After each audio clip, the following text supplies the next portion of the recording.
भारतीय भाषाओं में राम। अयोध्या शोध संस्थान और वाणी प्रकाशन के संयुक्त प्रयास और पुरुषार्थ के परिणाम स्वरूप आज के इस अद्भुत ग्रंथों के संपादन का कार्य संपन्न हुआ है और आज उसके विमोचन कार्यक्रम में यहाँ पर उपस्थित विधानसभा, उत्तर प्रदेश विधानसभा के माननीय अध्यक्ष श्री हृदय नारायण दीक्षित जी, उत्तर प्रदेश हिंदी संस्थान के कार्यकारी अध्यक्ष डॉक्टर सदानंद गुप्त जी, राष्ट्र धर्म के संपादक सम्मानित श्री ओम प्रकाश पांडे जी, वाणी प्रकाशन और इस ग्रंथ के प्रकाशक श्री अरुण माहेश्वरी जी, उत्तर प्रदेश शासन में अपर मुख्य सचिव सूचना श्री नवनीत सहगल जी, प्रमुख सचिव पर्यटन एवं संस्कृति श्री मुकेश कुमार मिश्राम जी, इस कार्यक्रम का कुशल संचालन कर रहे वरिष्ठ लेखक श्री वीरेंद्र सारंग जी और उपस्थित सभी महानुभाव,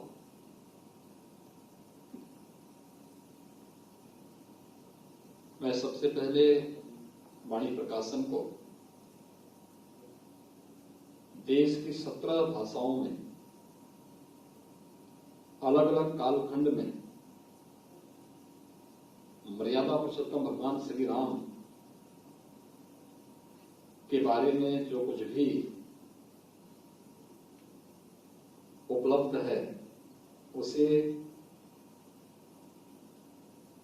4 ग्रंथों के माध्यम से एक साथ प्रकाशित करने के लिए मैं वाणी प्रकाशन को हृदय से धन्यवाद देता हूं।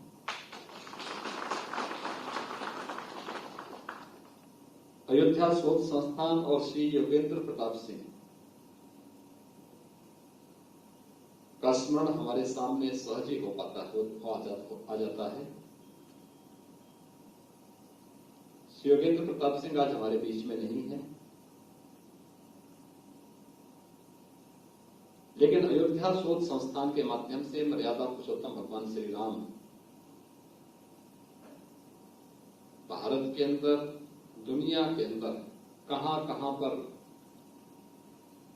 राम की लीला पहुंची है, इन सब पर उनका विशद अध्ययन भी था और उनकी रुचि भी थी। ईश्वर उन दिवंगत आत्मा को शांति प्रदान करें। कोरोना कालखंड में उनका असमय निधन न केवल अयोध्या शोध संस्थान के लिए बल्कि सभी राम भक्तों के लिए अपूर्णीय क्षति है। दिवंगत आत्मा की शांति की कामना में इस अवसर पर करता हूं।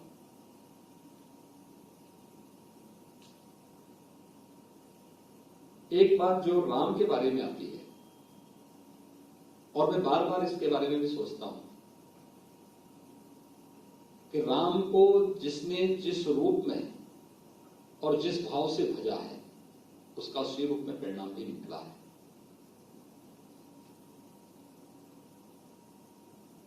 महर्षि वाल्मीकि अपने लौकिक ग्रंथ के माध्यम से सर्वश्रेष्ठ महाकाव्य की रचना करते हैं।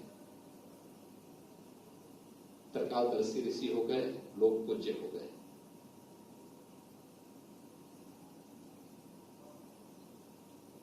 बजरंगबली हनुमान जी राम नाम का जप करते करते राम काज में इतने व्यस्त हो गए कि लोग देवता हो गए।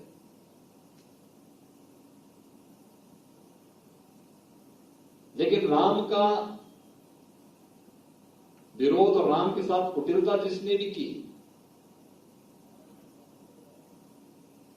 वह मनुष्य होते हुए भी उसको किस दुर्गति को प्राप्त होना पड़ा है। मारीच और रावण उसके 2 उदाहरण भी हैं। मनुष्य के रूप में पैदा हुआ, लेकिन मौत पशु के रूप में थी, यानी पशु के रूप में उसको मरने के लिए मजबूर होना पड़ा। रावण जैसा विद्वान, जैसा पराक्रमी, त्रिलोक विजय की क्षमता होने के बावजूद राम से द्रोह किस दुर्गति को प्राप्त हो गया कि आज भी रावण के पुतले भारत के अंदर और दुनिया के अंदर जहां कहीं भी राम भक्त निवास करते हैं वहां पर हम सब देखते हैं। और इसीलिए महर्षि वाल्मीकि ने रामायण में राम के बारे में जो बहुत एक राम को समझने के लिए उन्होंने एक पंक्ति बहुत कह दी, रामो विग्रहवान धर्म।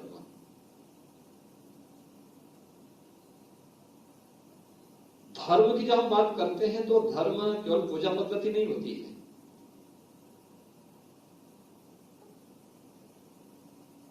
धर्म एक शाश्वत व्यवस्था है। हर देश, हर काल, हर परिस्थिति में जो हमें एक व्यवस्था के साथ जोड़ती है, वह व्यवस्था जिस पर व्यक्ति और समाज का जीवन टिका हुआ है, सदाचार है, नैतिक मूल्य है, कर्तव्य है, इन सब से जुड़ी हुई उस शाश्वत व्यवस्था को भारत ने धर्म माना है। इसमें उपासना विधि कहीं नहीं है। उपासना विधि व्यक्तिगत आस्था का प्रश्न हो सकता है। कोई मंत्रों का चरण जोर जोर से करता है, कोई अंतःकरण से करता है, कोई उसका जप की उसके तरीके अलग अलग होते हैं। उपासना विधि भी दुनिया के अंदर जितने मत, जितने संप्रदाय, जितने उपासना विधियां होंगी, सबके अलग अलग होंगे, उनके अलग अलग दर्शन भी होंगे। हर एक व्यक्ति अपनी उपासना विधि को श्रेष्ठ कहने का अधिकारी हो सकता है, लेकिन धर्म तो एक ही है और वह धर्म का साक्षात स्वरूप अगर कोई है तो वह राम है। यह महर्षि वाल्मीकि ने हम सबको हजारों वर्ष पहले यह एक बात उन्होंने कही और फिर राम को ही आधार मान करके उनके कलयुग के अवतार संत तुलसीदास जी ने भी इस बात को बहुत अच्छे ढंग से कह दिया कि जहां सुमति तहां संपत्ति नाना, जहां कुमति तहां विपत्ति निधाना। और मुझे लगता है कि ये अद्भुत कार्य ऐसे समय में वाणी प्रकाशन ने किया है जब 500 वर्षों की गुलामी के कलंक को हटाते हुए भारत का नेतृत्व 135 करोड़ की आबादी की एक ताकत का एहसास विश्व मानवता को कराता हुआ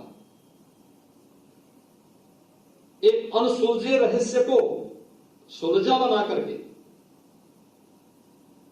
एक असंभव कार्य को संभव बनाते हुए नियति को अपने अनुसार संचालित करते हुए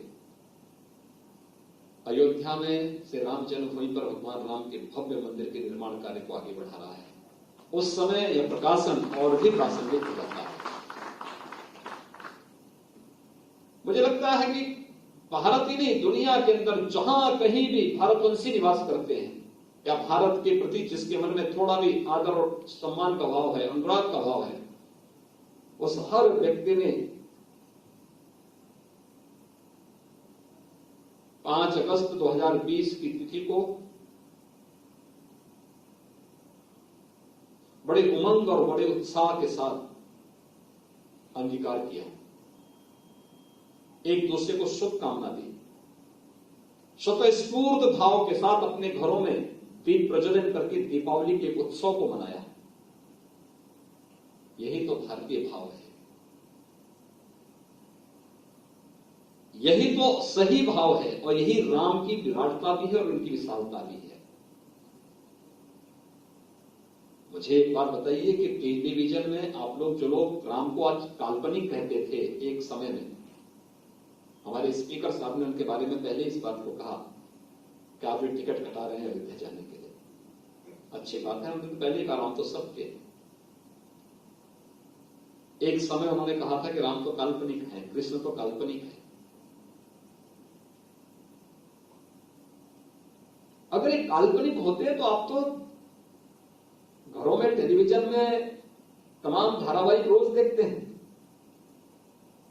आज देखा, एक दिन, 2 दिन, 4 दिन, 1 महीना, 2 महीने के बाद विस्मृत कर देते हैं। कब कौन सा आया देख कर लोग भूल जाते हैं। कमोबेश फिल्मों के बारे में भी लोगों के मन में यही बात होगी। लेकिन अपने समय में इतना लोकप्रिय धारावाहिक रामायण का होना, ये क्या साबित करता है? और कोरोना कालखंड के अंदर भी हम देख रहे थे, लॉकडाउन जैसे लगा, दूरदर्शन ने रामायण धारावाहिक प्रारंभ कर दिया।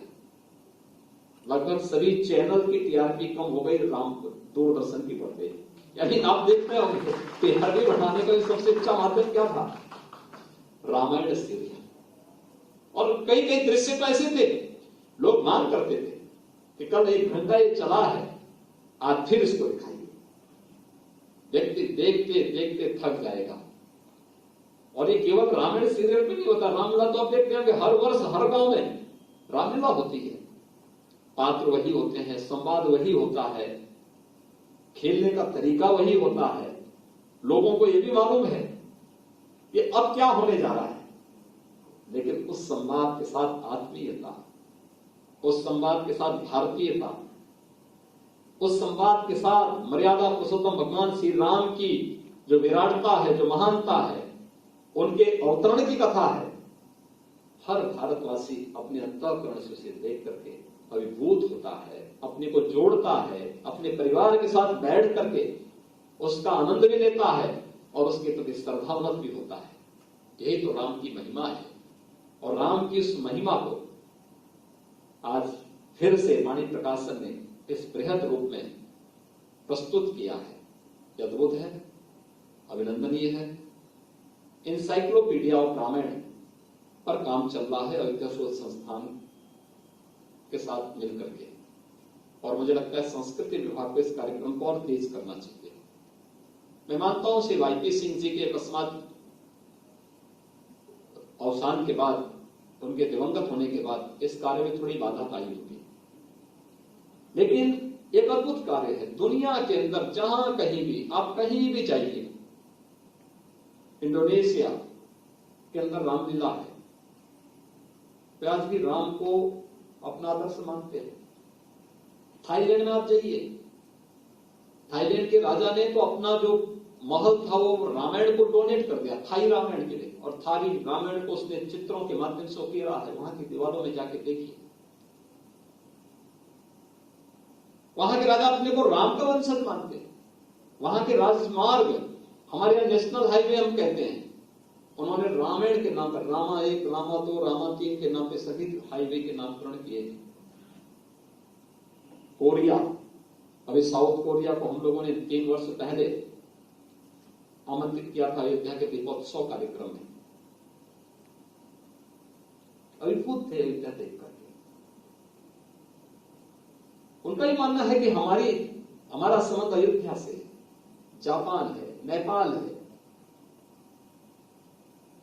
दुनिया के अंदर बहुत कुछ है। और ये सांस्कृतिक मिलन के कार्यक्रम जो होंगे, यह भारत को दुनिया के अंदर स्थापित करने के बहुत अच्छे माध्यम बन सकते हैं। मुझे विश्वास है कि इंसाइक्लोपीडिया का जो प्रकाशन कुछ समय के बाद अयोध्या शोध संस्थान के द्वारा आगे बढ़ेगा, उस कार्यक्रम में भी वाणी प्रकाशन अपनी सहभागिता करे, क्योंकि ये बहुत बृहद कार्य है, बहुत बड़ा कार्य है।